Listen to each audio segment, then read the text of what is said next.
And by everybody, I mean one person who seems to be in our chat room. Well, no one likes the music. You scared them all away with your Pauly D chant. Oh, my goodness. My Pauly D chant. What is it? Listen, we're not in the club. It's what not... it sounds like. No. I'll never get over it. Okay. So... Happy Wednesday, everybody. Happy Wednesday, everyone. Hump day. Oh, my God. Don't start with that. Hey, Mike. Hey, Mike. What day is it? What day is it? Hey, you Mike. know what day it is? Hey, Mike. Oh, my God. Anyway, hey, thanks for everybody listening in tonight. We're all energetic because last week we had a fun show last week. It's going to be a great show. Well, it was a good time, though. We were real relaxed. If you tuned in, you heard, you got to hear Mike Galante, who's our lead investigator. And we had Dom call in, Dom Bouchard, or Dom Ghost Hunter, as everybody knows him. Mm-hmm. And that was fun. Yes, it was. We always have a good time when we're talking to Dom and Mike. And we might have been slightly inebriated. That's the rumor, but that's all right. It was okay, though, because it was still a good show. We had fun, and everybody seemed to enjoy it. So, how's everyone this fine, muggy Wednesday afternoon, evening? Yes, we'll wait for you to respond. Go ahead, tell us. Waiting. Tell us how you are. Looking forward to it. Waiting. But anyway, so we had our Lizzie Borden event this past weekend. Yes, we did. And it, if I do say so myself, was a success.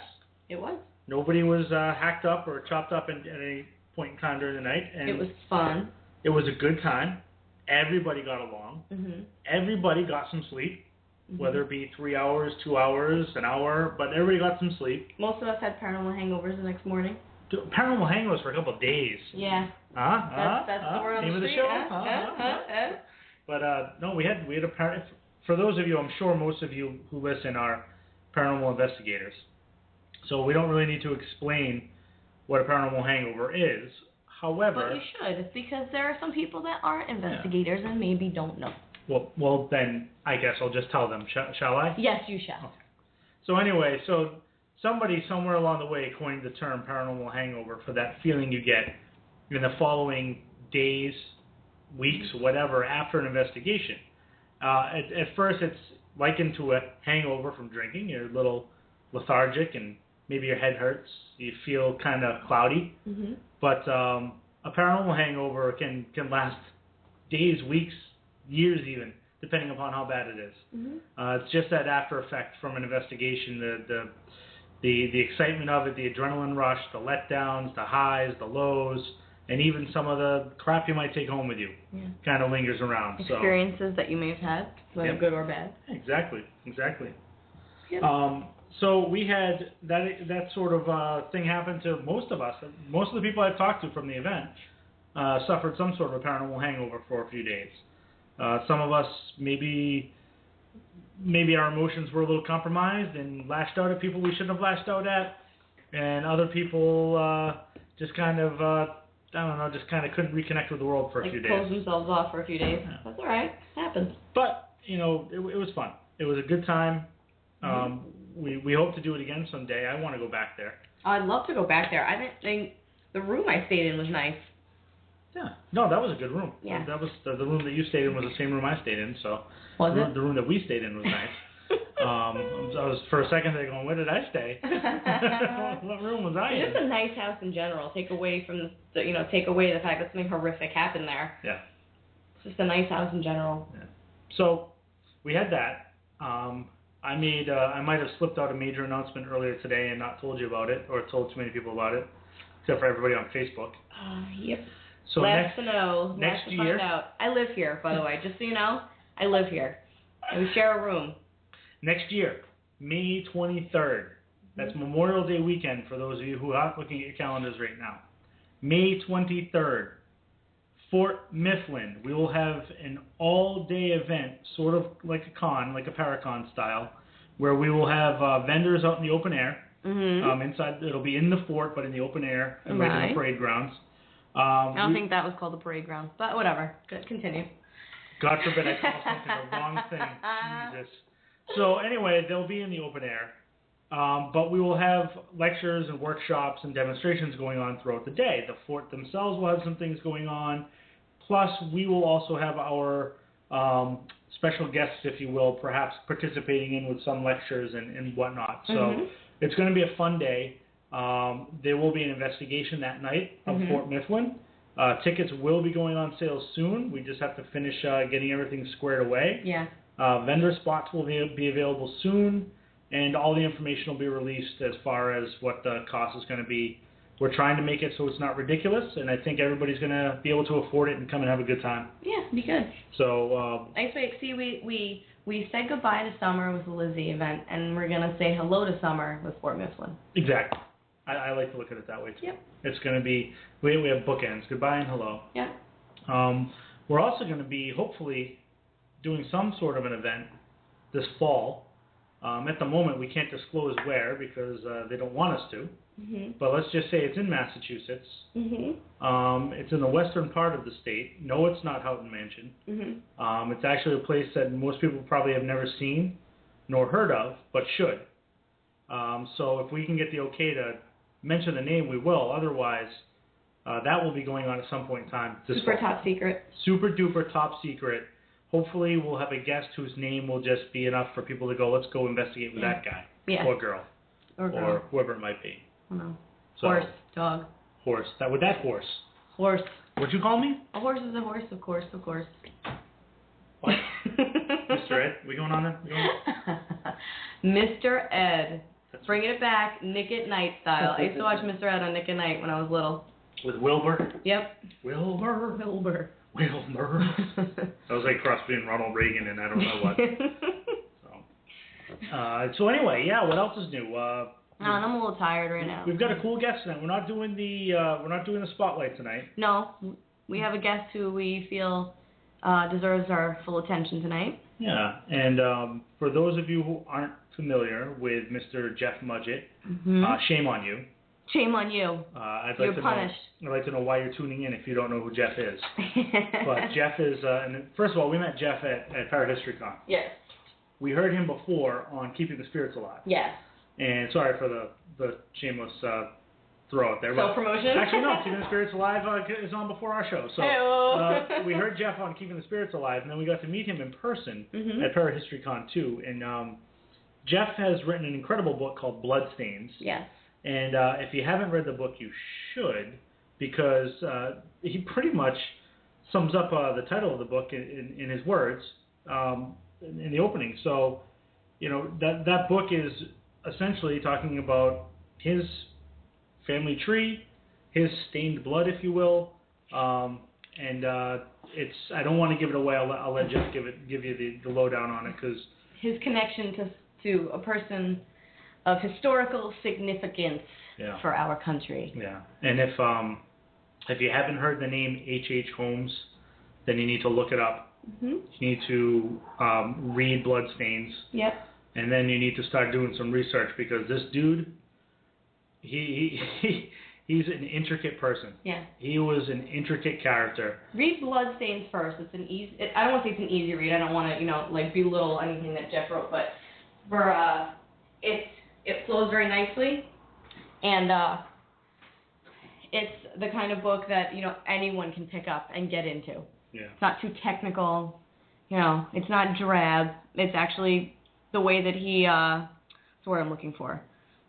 The way that he's made his chapters kind of like shifts a little bit back and forth, but telling the story, going back to a little bit of history, and then coming back to the present, and kind of connecting each part of the story. Yeah, cool. The flow of it is... it's really good. Yeah, it makes it an easy read, and you will learn a lot. And also, thanks to Marc, now every time I read anything, I hear the person who wrote it reading it back to me. Speaking of the person who wrote it, Mr. Jeff Mudgett, how are you tonight? Hey, Marc. Hey, Lauren. How are you? Hi. And thanks for having me on the show.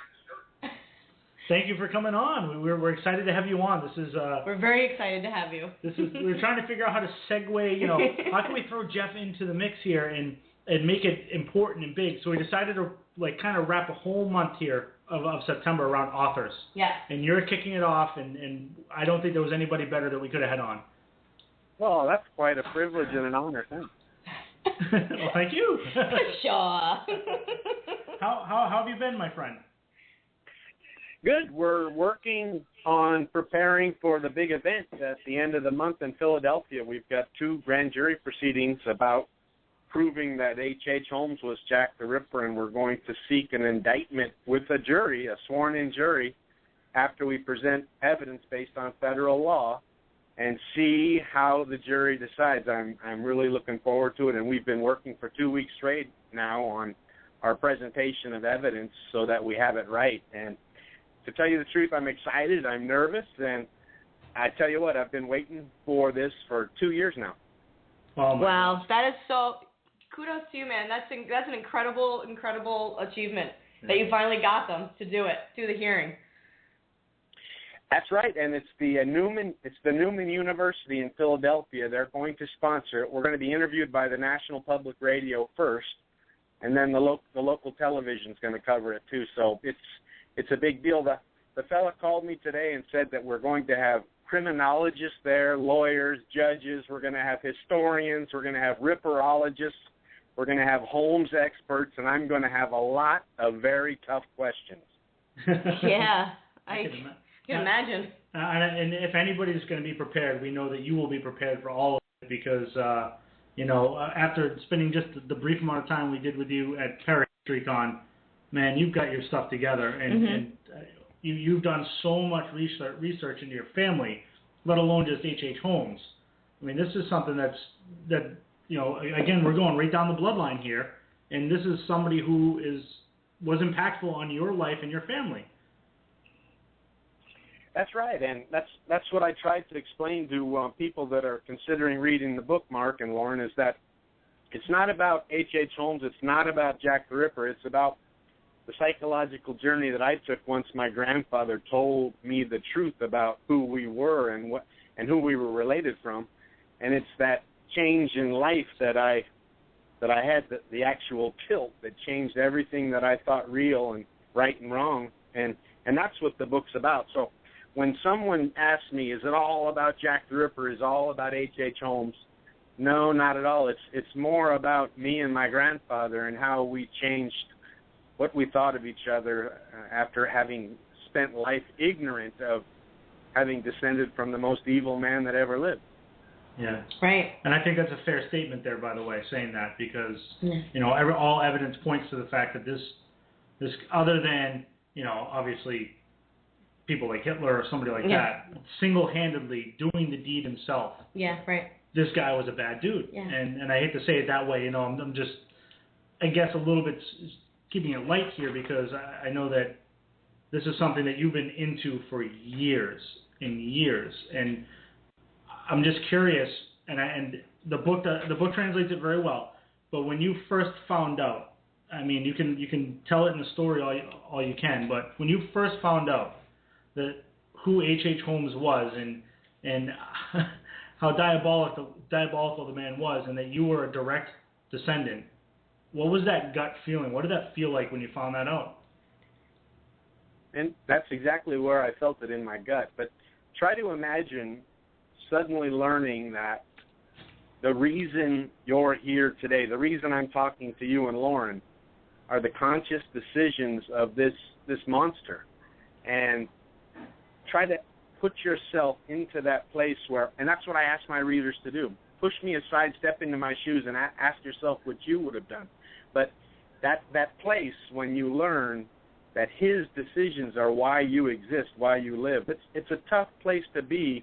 At first I thought I could handle it. I could brush it off and just keep living the normal life. It wasn't possible. It almost wrecked my entire life. And as you read in the book, I had to fight it, and I had to fight it hard in order to find a place to come out in the middle somewhere. And I think I've done that now. My life, to tell you the truth, Lauren, is probably happier now than it was before I knew. And it has to do with defining, the things that we are as human beings. And I think all of us need to do that. It came up on me just, with a slam that I had to do immediately. Mm-hmm. Right, judging from the book, it seems like you took after your grandmother in being so adamant about finding, like digging into your history, the way she was with the whole General Lee story. you're the first that's ever said it like that, and I think you're probably right. I couldn't just hide away from it like so many of my family had.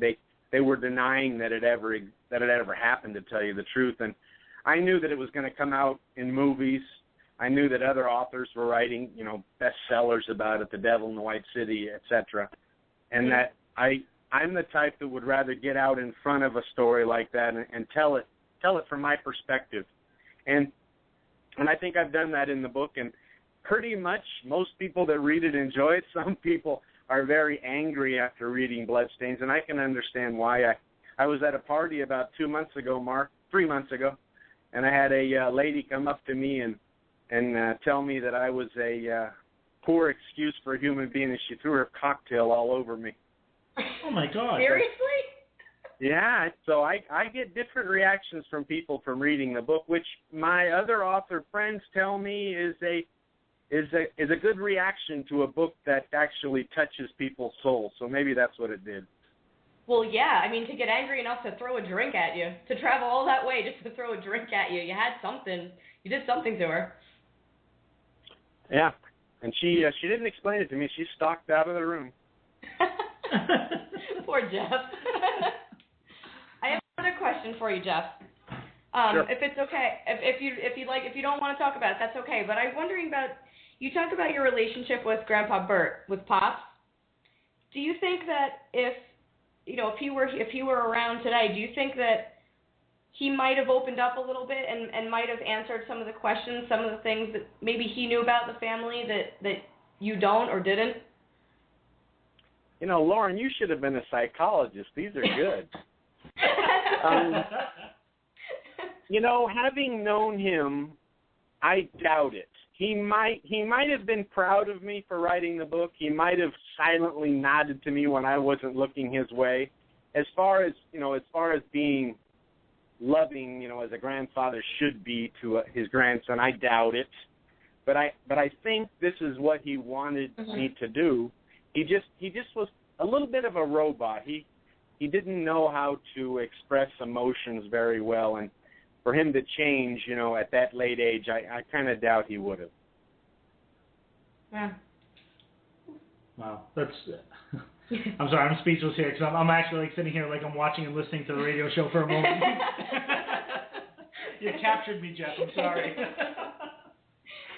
But so I want to get into a little bit talking about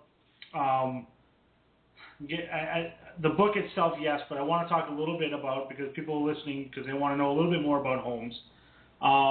And, everybody probably by now should know about the murder castle in Chicago that was set up and used during the World's Fair. Has there been any further progress made, I guess, to maybe starting to identify some more of the victims? Because I know his account is a lot different than what he was, I guess, charged with or considered to have murdered. His account was probably much higher than what he was actually connected to. Has there been any progress or any attempt made to continue and find and discover some of these bodies? That's exactly what I'm dedicating my life to now, Mark, and I'm glad you asked, because I just was notified by the Department of Justice that they received a letter I wrote to Attorney General Holder about 3-4 months ago, asking him to do the right thing. Let's excavate the property. We can leave the post office operating, but let's excavate the grounds. Let's try to identify those victims and then do a proper memorialization to them. Because to tell you the truth, what happened to them, Mark, was horrible. They're homicides, obviously, but what our government did in 1937 when it knowingly bought the murder castle, knowing what had happened there, they scraped it off, they filled it in with concrete, and they built a post office over the top without making any effort to identify and properly memorialize those poor victims. And I got to tell you, that sits wrong in my stomach. I think it's my destiny to change that, to make it the right thing happen finally. And like I say, I was just notified that the Department of Justice had received my letter and that Attorney General Holder was considering it. and that if he did consider it, that means President Obama would see it too. So maybe we're on the right track, Mark, and maybe in a couple of years we can identify those victims using, DNA forensics, right? And then put a monument to them there, as should have been done a long time ago. Yeah, it's difficult, obviously, because like you said, they paid no regard to the I don't want to say the history, but what had happened there, and just kind of knocked it down, filled it in, built a post office, and said, okay, be on with it. And I guess I don't know how they couldn't possibly expect at some point in time somebody was going to go, wait a second, yeah, some really crazy stuff happened here, and it just all went away. Yeah. Why haven't we gone deeper? Why haven't we said, okay, there was a castle here with all kinds of crazy rooms and chutes and a basement, and I mean, what? Just leave it, move on. Nothing to see here. It's magic. Cover it up, and I'll forget about it. Yeah. Oh, which is a shame. That's what the government does best. Well, and you both know from having read the book, every time you get to some part in its history like that, when something happens that shouldn't have happened, you come up with another quote-unquote coincidence that needs to be researched, and lo and behold, we'll find something new about why that building was treated like it was. So when we excavate, Lauren, I'm convinced we're going to find a lot of evidence. We're going to find, obviously, the identifications of some of those victims, and we're going to maybe rewrite history about what happened both before and after with things that Holmes buried in those grounds. Good. You know what? And I hope you do. I'm behind you 100%. So is Mark. Yep. 200%. And if you need a good archaeologist to assist you, I happen to be engaged to one, so she'd be more than happy, I'm sure. I remember Lauren telling me that at Fort Henry. Man, that was a good time. We really enjoyed spending that time with you up at Fort William. Man, you're the dancer, aren't you? One more time, I missed that. I said you're quite the dancer, aren't you? That's one of my favorite. I tell you what, with a couple of cocktails, that's one of my favorite things to do in the world. I love it. I love that you do that. That's so awesome. Goes right along with your personality. Yeah. So something that I think about, Jeff, like when I see that you studied lawyer, and how H.H. Holmes was so kind of naturally inclined towards the justice system, defending himself during the trials. So, like, do you sometimes feel like that's something in your blood too? Well, he obviously had the intellect and the IQ. He had one of the highest ever recorded at the University of Michigan. Mm-hmm. So it wasn't surprising to me when I found out that he had fired his lawyers and defended himself. In fact, some of his techniques are still taught in law schools today. That was his only trial. He never prepared for one. He never was taught about how to do it. Right. Actually, he loved. I kind of think of his life, Lauren, as a match of chess with law enforcement. So for him to play back and forth with a judge, with a jury observing, I think he was probably in his element, and that may have been one of his favorite moments of his life. Right. Yeah, I can see that exactly. Just kind of based on like what you've written and judging from him as a child, growing up, all the things that he did in college with the selling of the organs and the skeletons and the insurance fraud and all these, he came up with an idea. He what's the word I'm looking for? Like he was able to pull it off. Yeah. And he was successful, and everyone loved him. He charmed everybody. Yeah. Meanwhile, at midnight he was hacking up poor young women and men and God knows what else for experimentation, right? Yeah, he was the example of an evil genius. He knew the way the human mind worked. He knew what he had to do to get into that inside part that he needed, and he played the role, well, like I say, to the utmost and maybe better than it's ever been played before. Now, Mark, when you brought up Hitler and Stalin as more evil, those people were responsible for more deaths, but they didn't do it with their own hands. Can you imagine if Holmes had an army behind him, and he was giving orders to kill other societies with countries around them? So I stand by my statement. He was the most evil that ever lived.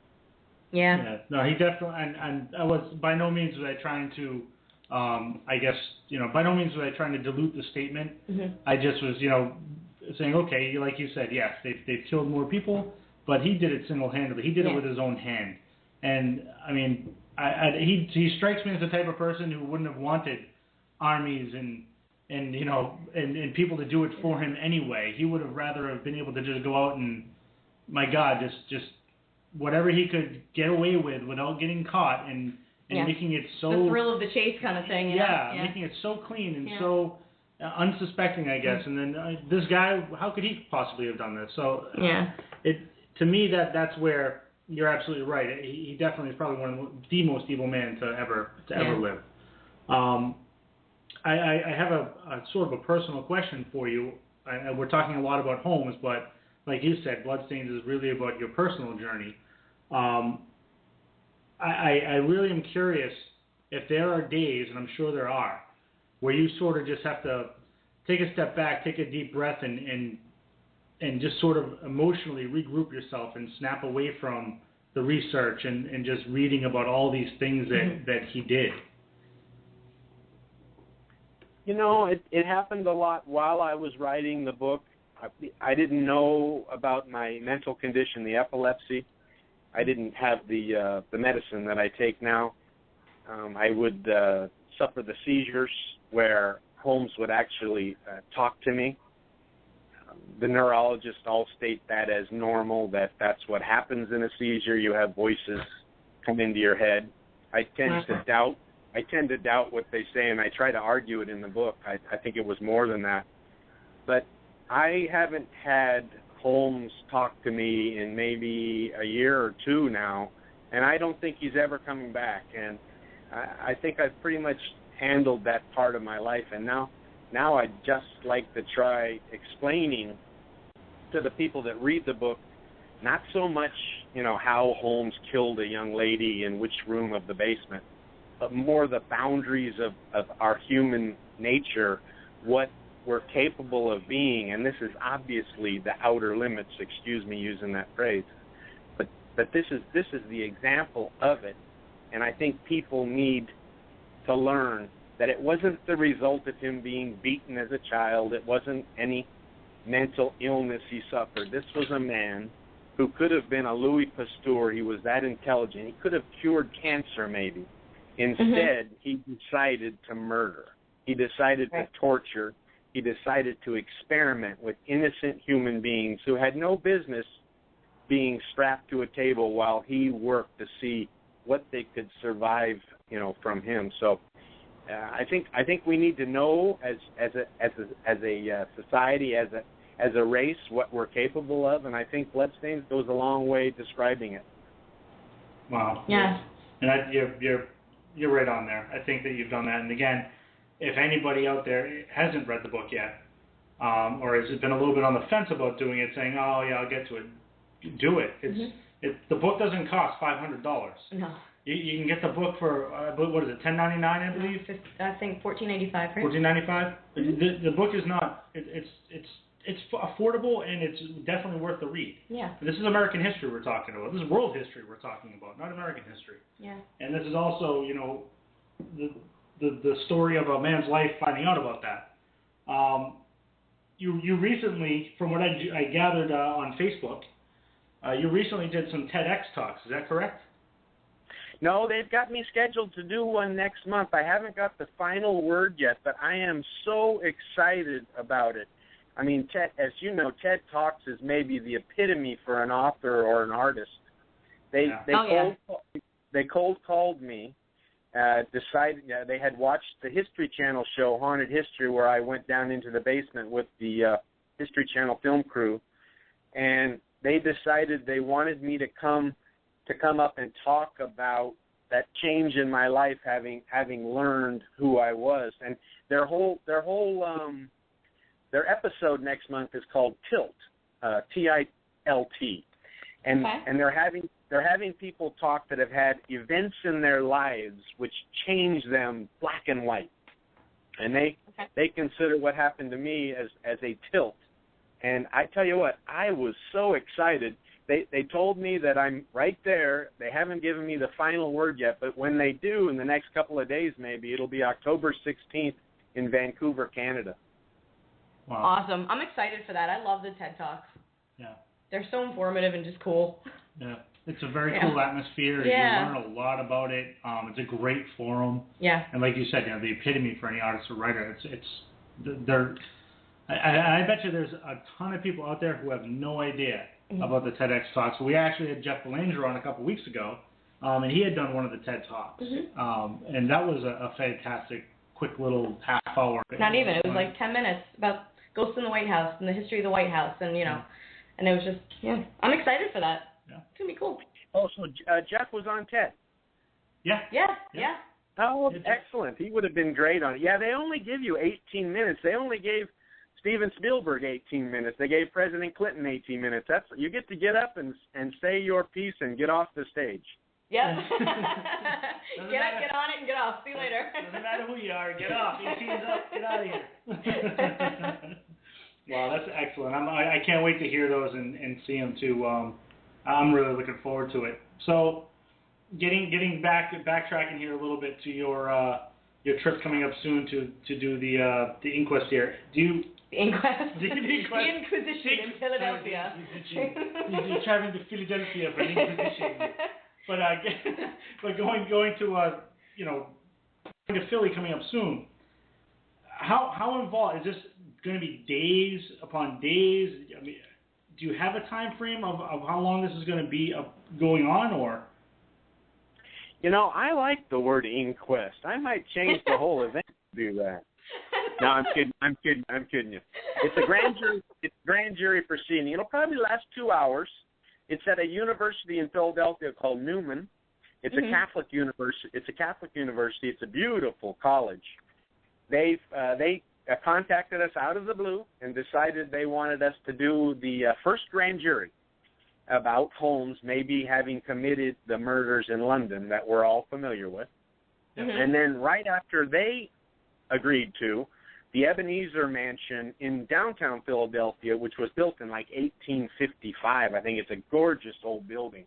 They wanted us to do a more intimate grand jury with about 50 people. So we're going to do 2 on that same day. And then check this out, Lauren. The next day, the Archdiocese approved the Newman University professor and I going back to the Holy Cross Cemetery where Herman was allegedly buried. So it'll be another visit for me there, and I tell you what, it gave me chills when they asked me if I would be interested to go back to the cemetery, and so it's going to be a great weekend. I can't wait for it. And what we're going to do is I'm going to act as prosecuting attorney. We're going to swear in the audience just like they were on an official grand jury, and then we're going to present evidence just like I used to do for a living.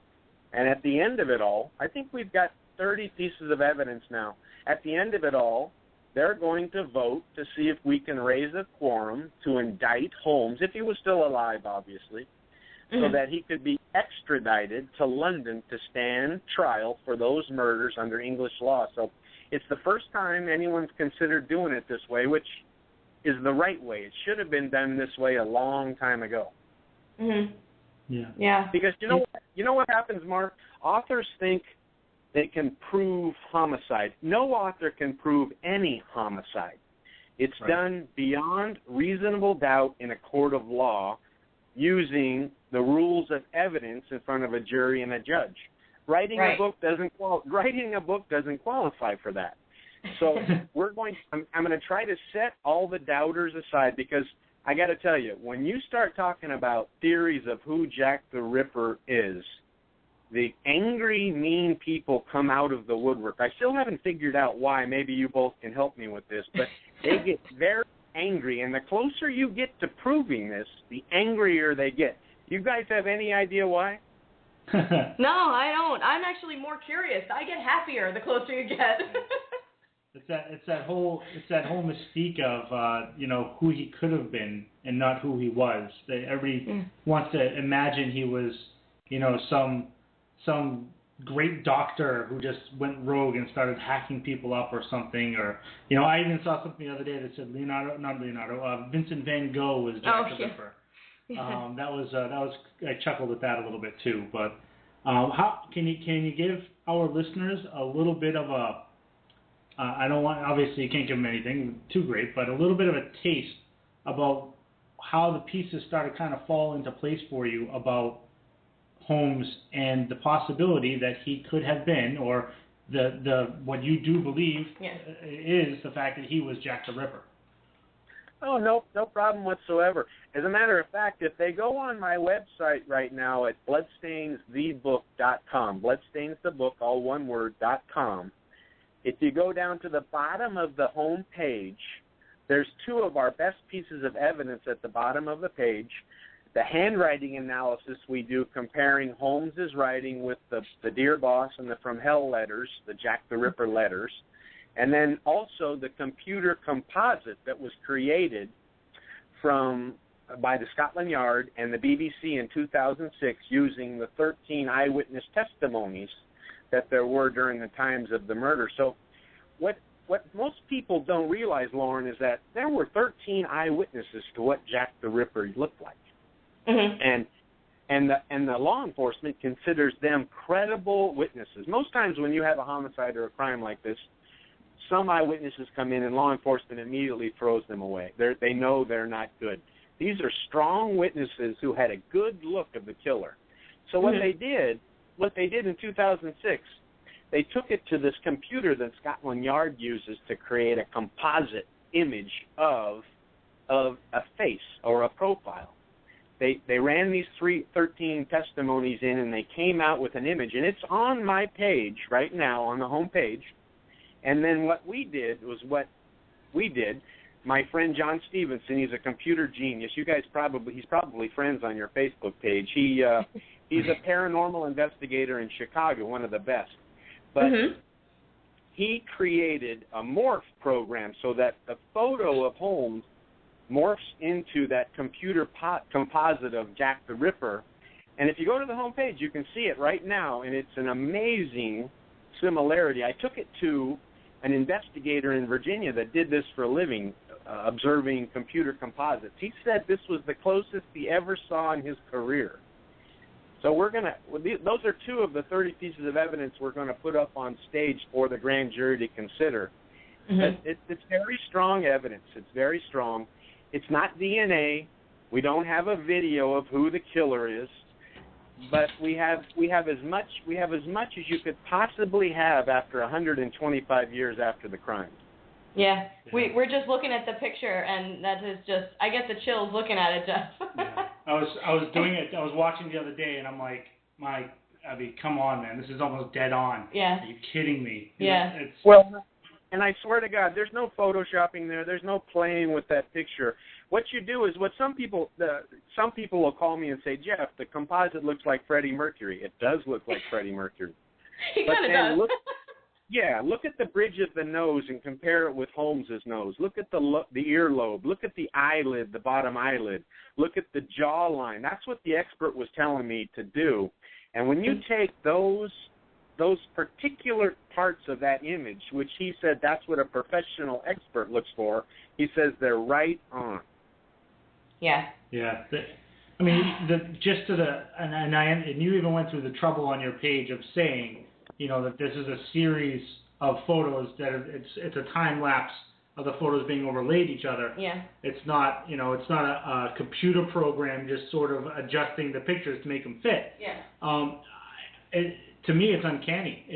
Of course, there's a couple small differences, but there's always going to be. You're not looking at a photograph. You're getting somebody's eyewitness account of their eyes, their nose, their jaw, the lips. Of course, there's going to be a little bit of a difference in there, but man, that's pretty indisputable to me. And then let me explain. Forensically, law enforcement agencies generally get these composites from one, maybe two eyewitnesses. This is from 13 eyewitnesses. That's right. What makes it all the more powerful. Yeah. Right. Can we talk a little bit about, I read something in Bloodstains where you talked about Holmes being the master of hypnosis. Now, did you mean that in terms of actually hypnotizing people? Or did you mean that in terms of his charm and his I don't know, his suave personality? I believe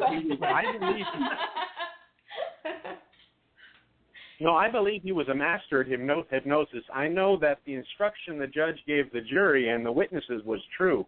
The judge told them not to look into his eyes. So when you consider, Lauren, that this man had 200 or 300 mistresses in his short life, if it was short, he had 6 wives, he had very little trouble talking a woman into doing what he wanted her to do. I don't believe that was just because he was good looking. I think there was more. Yeah. Yeah. Had to have been. Yeah. Plus, he also had assistants in the murder castle. Here's a serial killer, maybe the only one ever, maybe, that had assistants helping him mass murder. There had to be something more than him just scaring them or offering them money. I think that hypnosis. I think that hypnosis thing is right on. Wow. Yeah. Now that you say that, and I'm remembering some of the stories that you wrote, that makes total sense. Now, you mentioned that you're going to be going back to Holy Cross Cemetery, correct, where you believe his body was to be buried? Well, I think that's where it was alleged to be buried, right? Yeah. Do you give any merit to the route that I'm watching the History Channel, going back to that thought of maybe he wasn't executed, that somebody else was executed and he escaped and continued on? Oh, Mark, there's no doubt in my mind it's not him. It's not him in that concrete block. When I started researching the story, and I was interested in what the New York Times put together about the Holmes curse, about the 30 or 40 people that had irritated him in his arrest, the trial, and alleged execution that were either murdered or suffered terrible misfortune after his alleged execution.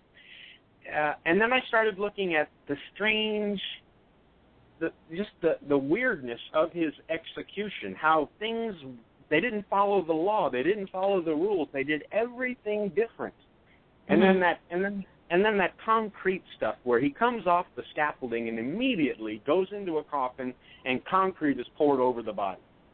Yeah. And I was thinking, this is a man who could have cared less about what happened to his body after death. He didn't believe in God. He didn't believe in any of those things. He could care less about his hydrocarbons. There was something to this. There was something to this, and when we kept digging, it came up obvious that this wasn't him. And as we put that together and worked it backwards, I have no doubt whatsoever, and I'll stand up in front of a national TV camera and say, I'm sorry, I was a fool, it really is him, when they dig that concrete up, and when we compare what's in that concrete with my tissue, the Smithsonian has already said they're going to take possession of the remains. Wow. We're going to compare that DNA, and if it's the same, then I'll say, you know what, I was wrong. It's him. But I'll guarantee you, I'll bet you $10 right now it's not. Yeah. Wow, the Smithsonian, that is going to be so, incredible to find out about. And I was happy they wanted to do that, Lauren, because I didn't want it to be a Geraldo Rivera event. Right, exactly. Wait, you didn't want Maury coming up? No, yeah. So, do you believe, and believe me, I'm easily, you've got me sold, so I'm not disputing anything, but my curiosity is here. Do you believe that it was something where Holmes had escaped, and instead of admitting that this horrendous person was back in society and they had no idea where he was, they just grabbed someone else and, yep, this is Holmes, we're killing him, see you later. Yup, he's buried, have a nice day. Just so they could save face and sort of put society at ease? I tell you what, I explain exactly how he did it in the book on that chapter about the alleged execution and how his guard was hanged in his place. Yeah. And if you walk it through, you'll see this genius, with the help of a couple accomplices and the incredible naivete of the warden of the prison and the judge at his execution sentencing, hired the Pinkerton guards to help him walk this through, and he did it. And it's going, he knew, Mark, check this out. He knew that if someone else was buried in this place, and if it wasn't protected by hard concrete, the body would have been dug up, the brain sold, or the skeleton sold to some circus or fair, and they would have realized it wasn't him, and you would have had the greatest manhunt since the assassination of President Lincoln. Right. He knew he had one chance at this, and that concrete was the key. Not only was the coffin filled with concrete, when they lowered it into the hole at Holy Cross Cemetery, they put 10 feet more concrete over it. Yeah. Who's that? It's like making me crazy. Who's the famous body that everyone says? Oh, Capone. Is it Capone? That's right. You're exactly right. So it's like, You're where's right. Al Capone buried? Where's H.H. Holmes buried? It's gonna be the next. No, you're thinking it's of. not Al Capone. Who is it? I can't think of who it is. No, you're thinking of. Paragon. Yeah. What the hell is his name? I know. Jimmy Hoffa. Jimmy Hoffa. There you go. Thank you. Oh. There are a lot of famous historical names at the Holy Cross. Yeah. Yeah, this is a story. I get so enamored by it. Now I love a good mystery, and I love conspiracy theories. So for me, this is like, I want to jump on the team. I want to be there. I want to give me a shovel. Give me a jackhammer. I'll help dig the body up. Let's go. We got to get this going now. I don't care. You're getting so close to getting everything you need to having all this come together, and I really do believe you're going to get it all to come together. I'm so enamored by this story that I'm so proud to call you a friend and to get to have known you, and can't wait to see this thing all the way through. Yeah. It's awesome. I really appreciate that, and I enjoyed both your company at the convention. John Tobin's great convention. I tell you what, I miss John. He's a great friend too. So I tell you what, if both of you can, there's still a few seats left for the grand jury. You could be a member of the grand jury. It's the first time in history, and we're gonna rewrite it. You could be there. I just got chills. How do we go about finding out how to do that? I might want to do that. Wait a minute. I'm slightly tarnished now, aren't I? Can I be on the grand jury if I already? Yes, it's true. Let's go. Let's pick it up. Yeah, well, I'm the prosecuting attorney. I'll let you on. Now, the question for you, Jeff, is how different your life would have been had you never opened those two boxes, or if you'd opened them and never discovered what was inside. I got to tell you, that's. Lauren, I was riding my bicycle home from some banking earlier today, and I was thinking about that myself. And I was a very competitive, very aggressive. I was a very successful businessman in California before I knew all of this. And when it came out what it was all about, I had a curiosity about those demons that had been on my shoulder all my 40 years of life. Mm-hmm. And the rest of my life after then was about ridding them from my shoulder. And when I did, that competitiveness, that aggressiveness, that unfriendliness vanished as well. And I'm not the same person by any means. I'm a much friendlier person, I think. I get along with people now. I'm looking always to make new friends. And I didn't have any of that before then. And I really think it was an amazing change of my life, and I wouldn't want it different for anything. Good. We're happy. We're happy you changed. Yeah. Look at this incredible... Look at the incredible story that we have now, that everyone has now. Yeah. This incredible story that's come forward. It's opening eyes, opening minds, and, again, if somebody hasn't picked up the book, they need to. I posted the site earlier, bloodstainsthebook.com. You got to get on there and buy a copy of the book and read it and get involved. Read it, analyze it, get involved. You know, go to Jeff's site, do your own research. You know, come up with your own opinion, but I mean, at least delve into it a little bit, because Jeff's worked long and hard to get this information out and to get people to notice it. Yeah. And I think he's done a great job with the book. Yeah, and it's the time. Go ahead. You can pick it up at Amazon too, ebook. We tried to keep the price low at ebook. I think it's $5 at Amazon. So for people that have don't want to spend Kindle, that much on a printed book. So if you've got a Kindle or if you've got a Nook, put it on ebook. We sell a lot of copies there. And then I think I was just up in our mailing office a couple of weeks ago. I did a bunch of signed copies. I think there's 30 or 40 left on the stack. So if you'd like a signed copy, let my manager, Kelly, know that you heard about the book on Marc and Lauren's show, and I'll have him send out a signed copy. Awesome. That's excellent. Excellent. Hear that, everybody? Get on that now. Signed copy from the man himself. Will you sign our Kindle? And for all of you listening, Jeff Mudgett was a good sport, and he did the ALS Ice Bucket Challenge. His video is out there somewhere. You know, he lives in Vegas, so it's not such a horrible thing to get cold water doused on you out there. But it was more like the ice bucket mist. I did it in San Diego, so it was a little cold.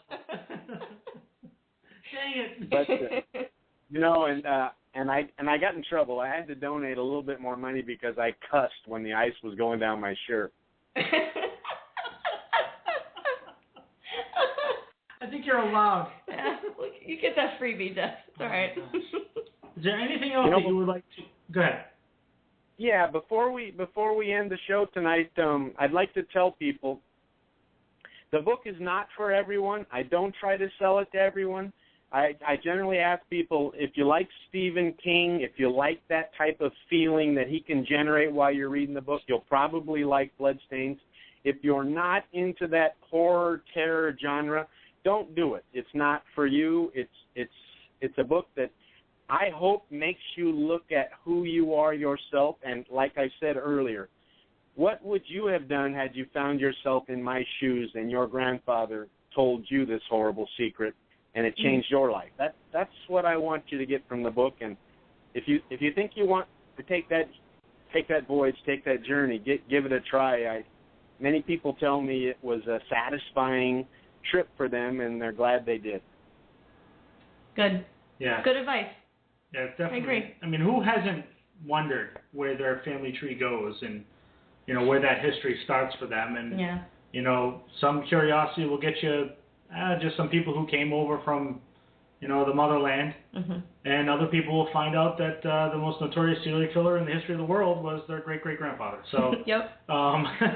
I'm not sure I wish that upon everyone, but, you know, this is what happened to Jeff Mudgett, and now, you know, he's, instead of running from his history, he's embracing it and bringing awareness around about what did happen, and, you know, like you said earlier, trying to put some names and a memorial up or something to recognize these people that were part of the tragedy. So, I don't say tragedy, but murders, I guess.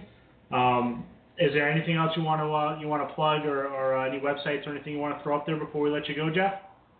No, I've had a great time, and Marc and Lauren, thanks so much for asking me on, and good luck with your show. Thank you very much, Jeff. Thank you, brother. Have a great day, and we'll talk to you very soon. Good night. Bye-bye. Mr. Jeff Mudgett. Mr. Mudgett. There were so many things I wanted to ask him, but I don't want to give away the book, so I had to hold my tongue. That's the hardest part. So many things. That is the hardest part about doing it, is you want to tell all of it, you know. Of course, I wanted to hear from him about, you know, what the heck was I going to say? I wanted to hear from him about what happened in the prison. Oh, with the prison. Yeah, that was I think the point of his lecture at PHC too. Though I missed most of it because I had, you know, work to do, but was talking about how they wanted to get in there. And, you know, they needed these grand jury proceedings, and now he's got one step closer. Yeah. That's so great. And it's, I mean, this, again. So proud of Jeff. Do the research. This was H.H. Holmes, Jeff's great-great-grandfather, was the first serial killer in the history of the United States. Mm-hmm. And I believe he was convicted of 20-something murders. the belief is that he killed over 200 people. Yeah. And then he was out of the country for a period of time that overlaps the Ripper killings in London. Yeah. And where was H.H. Holmes? In London. In London, yeah. And it just so happens that the Ripper murders stopped when H.H. Holmes came back to the States. Yeah. I mean, there's not a lot of coincidence there. No. There's a lot of fact involved in that. And this is, the murder castle in Chicago was built right on top of it. I don't think there's anything to be ashamed of either. They built over it. They put the post office there, kind of like leveled it out, poured the concrete, put the post office there, and said, we're just not going to talk about it anymore. But you should talk about things like that, because why are you hiding? Yeah, he was a serial killer. It's not, no one wants to say, hey, my grandfather was a serial killer, but you know what? It happens. The man was a genius. Yeah. Let's talk about it. Let's put it out there. It's part of our history. You can't just cover it up. You can't just cover up the fact that we came here and killed 25 Native American tribes because we decided to move west. You just can't. That's part of our history. Let's tell the story, and he's doing it the right way. That's right. We're just about out of time, guys. We had a blast talking to Jeff Mudgett. Don't forget to go to thecaringcoachingcenter.com to change your life. Yeah, see? Got to throw that in there, too. Caringcoachingcenter.com. Thecaringcoachingcenter.com. You go there for a better you. They'll tell you tips on how to change your life, change your health, new body, new lifestyle, new routine, new diet, everything. Next week, we will be talking with Miss Joni Mahan. Joni Mahan, Bones in the Basement, which, hey, we're in that book. What do you know? Mass Ghost Hunters Paranormal Society has a little bit of a chapter in the back of that book. So we'll have Joni Mahan on here next week. She'll be talking about Bones in the Basement. There's a lot of things to talk about. That's about the haunted Victorian mansion in Gardner, Mass. S.K. Pierce Mansion. Our friends Edwin and Lillian own that place, and there's a lot of stuff going on right now trying to restore that. So I'd also I'd like to thank Marc for giving me double the homework, because I'm already an avid reader, but now he wants September. He decided, let's make September Authors Month. Lauren, go read all these books. Wow. Yes, I don't read anything. No, you know what? I've been wanting to read Bloodstains for a while since we met, Jeff, and I'm really happy that I got a chance to at least start it. So what else is new? That's it? That's it. Anything else to say? No. Bloodstainsthebook.com. Definitely check it out. Thank you very much, guys. Have a great night. Thank you.